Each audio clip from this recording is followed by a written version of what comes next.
And once you've gone through the PDF, you're probably going to want to just buy a hard copy of it. Boy, I think it's all of $7. So it's not going to break the bank.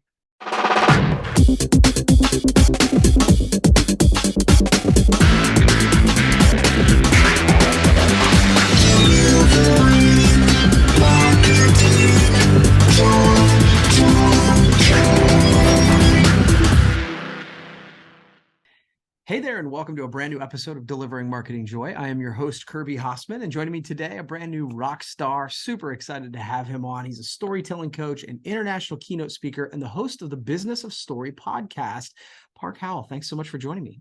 Hey, Kirby, thanks for having me here, man. Yeah, so you're a storytelling coach. There's a ton of talk about storytelling in marketing right now. First, why do you think that is, and why is storytelling so hot right now? Well, I think the reason being is there is so much noise out there in the world. Over the last 20 years, it has compounded exponentially with technology. Yeah. I've been in the advertising, branding, marketing world 35 plus years, ran my own ad agency for 20 of those years, started really in the traditional form of TV, radio, print, outdoor, that kind of thing. And then the digital realm came in. And well, I like to say that our brands and our customers used to own the influence of mass media. Well, as you know, the masses have become the media. Yeah. And it is nearly impossible to stand out when all you are doing is blasting a bunch of content out there. But when you use story frameworks that are Homo sapien storytelling monkey brains have set up problem resolution, it's how you hack through that noise and literally hook into the buying hearts of your customers. That's why I think it's out of pure desperation. Brands are spending a fortune trying to get their message across. And the only thing that really works is this hack of storytelling.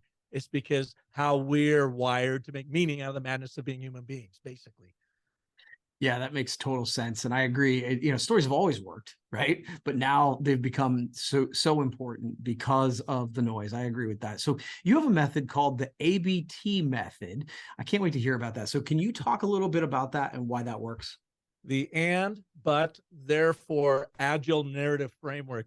And in all of my studies, from the very complicated hero's journey down to the 15 beats of story as Blake Snyder popularized, even to the 6 or 7 or 8 steps of the Pixar way, is hard for people to digest. In all of my research, I found that the foundation for all of that storytelling begins with these 3 words, and, but, therefore. Okay. And when you use them, what you are doing is invoking the 3 forces of story of agreement, contradiction, and consequence.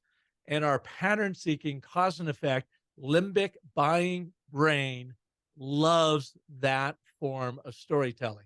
Statement of agreement, like Act 1, is a shared vision of what a brighter tomorrow can look like. But now we've got to trigger that limbic brain to sit up and pay attention, but you don't have it. We have a plot twist, but you got a problem and you're not experiencing that, and you'll never experience that until you overcome this problem. The consequence then of that is, therefore, imagine what's in it for you if you just do this with me. And so it's that setup problem resolution dynamic that really seems to hack through the noise out there, because it fits the way our brain processes information.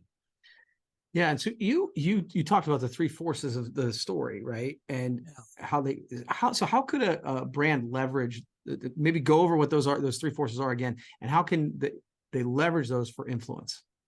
Here's a quick exercise for all your viewers and listeners out there. Okay. If they've got a brand story, they're trying to figure out what is my main brand narrative, or you just have an email you got to write. You can use this ABT literally everywhere. Think of it in this order. Who's your audience? Be explicit. Be specific. Who is this core audience that this message is for? What do they want relative to your offering? And why is that important to them? When you articulate that in a single sentence, it helps you connect and start building trust with your audience, where they say, oh, you're like me. You understand and appreciate what I want. Then go to your but statement. But what is the singular problem you are solving for them?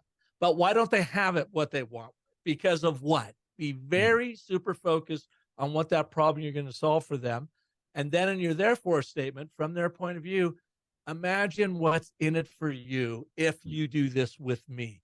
And if they just write it out in that form, they will start seeing this singular problem solution narrative come together for their brand narrative or any message.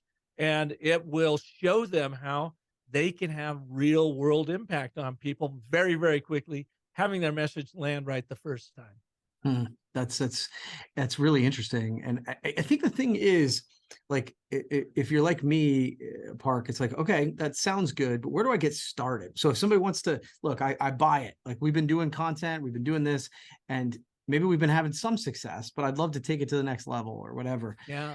If you want to get started with story, what do you do?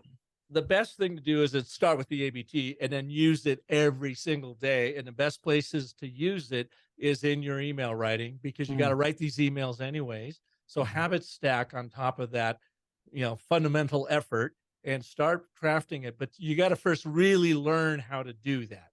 So I've got 2 places they can go. Of course, I've got a short online course, 3 20-minute modules that teaches you how to use the and, but, therefore, and take you deeper into it. And I've got a book, The Narrative Gym for Business, right here, which is a little short 75-page guide that you can read with lots of examples in it, but it takes you by the hand through how to craft your ABTs. And then it's practicing them every single day. Yeah. Okay. So that's super cool. I love the tools. Where do they go to find those tools? Do you have a website or Amazon for you? Yeah. Okay. Yeah. In your show, want to go to businessofstory.com/DMJ. Awesome. Man. Fair enough. Yeah, that's amazing. DMJ/DMJ. There, you'll be able to take the ABTs of Agile Communications course, 30% off. Nice. And you can download this book for free. And once you've gone through the PDF, you're probably going to want to just buy a hard copy of it. Boy, I think it's all of $7. So it's not going to break the bank, but it will be invaluable for how, you craft your stories. And then start A/B testing them, especially online, social media, whatever. Write a tweet that doesn't use the ABT, and then write another tweet with the same content using the ABT, and watch what happens to your engagement. I worked with a SaaS company on their LinkedIn program in 5 different countries. March, they had a whole LinkedIn campaign, and they were getting decent on an average, about a 3.8 engagement rate, which is good, comparatively. After they applied the ABT in April, they compared the two. They had a 400% increase in engagement. France alone went from like 3.8 to 17% engagement. The only thing they did differently was reordered their content using this and, but, therefore, the 3 forces of story. That's really cool. Well, Park, thank you so much for taking the time. This has been fun. We'll have to do it again sometime if that's all right. And I'd love to. Yeah, that was really cool. And I appreciate the offer for our listeners, but that's going to wrap it up this time. Thanks for being here, and thank you for watching. We'll see you next time. Delivering Park Howell.